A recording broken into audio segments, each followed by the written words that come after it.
Good evening. Thanks so much for joining us. I'm Amy Burkett. As Americans reach out to the folks left homeless in the Gulf states, we're reminded of this area's worst natural disaster. The flood of 1955 doesn't compare to the tragedy left by Hurricane Katrina, but it does remind us of just how powerful and unpredictable Mother Nature can be.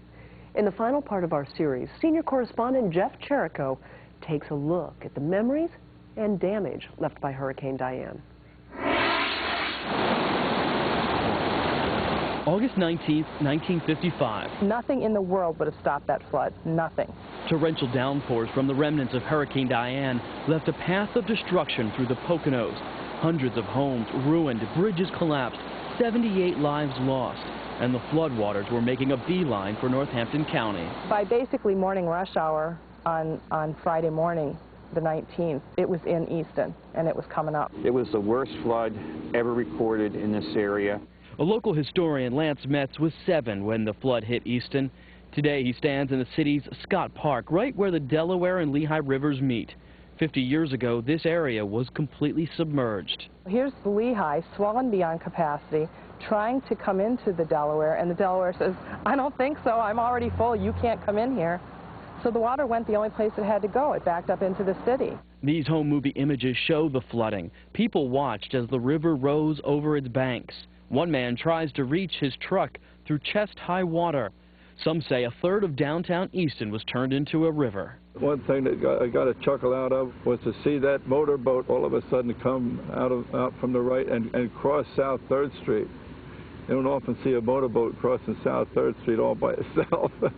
So here all this is backing up into there, and the merchants are trying desperately to get their merchandise out of the buildings, but for most people it was too late. Time was also running short for those who lived near the river. And that got all flooded out. Forks Township Fire Chief at the time, Tiny Smith, and his friend Donald Frick helped rescue dozens of people from their homes in an amphibious Jeep. The Jeep could go anywhere where the water wasn't real fast flowing, and that way you could ride over top of the roofs of the houses and get the other people out of the second floors. A good many of them didn't even want to leave, but the captain would say you'd have to go. Don and Tiny returned with tempo to the place they worked so feverishly to rescue people, and at one point saved themselves when the Jeep stalled. That's when I told Tiny to grab a hold of a tree limb, and he was holding one arm on the Jeep and one arm on the hand on the tree limb. He said, "Well, hold on," and I said, "Well, get it going, because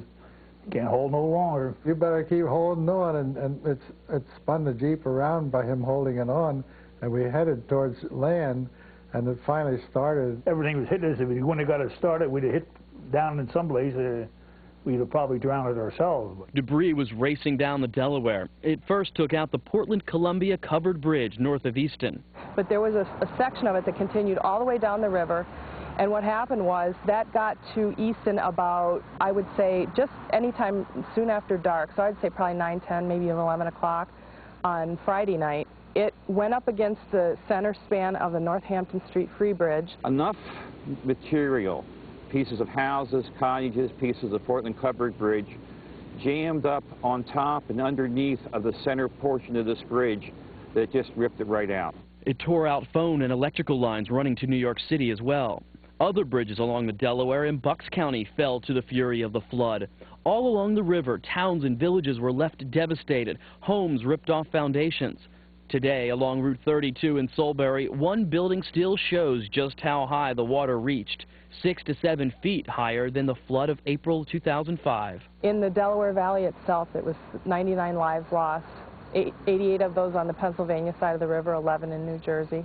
Mary Shafer has written Devastation on the Delaware, a book about the flood of '55. She says it was a watershed moment for the region. This changed life in the Delaware Valley as we know it. It changed traffic patterns, it changed zoning laws, it changed the way people think about the river. It actually opened up the dialogue about watersheds. But after years of research, Mary's come to the conclusion that we haven't learned our lesson. She says prior to the flood of April 2005, we had a third less rain than we did in 1955, but the flood level raised dangerously close to 1955. But we had 84% of the flood crest on the river.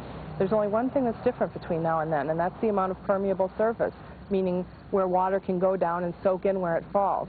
and the only thing that does that is paving from development. It's been 50 years, but the memories linger here with the folks who live near the Delaware, a flood they dare to forget for fear they might repeat it. For Tempo, I'm Jeff Cherico reporting.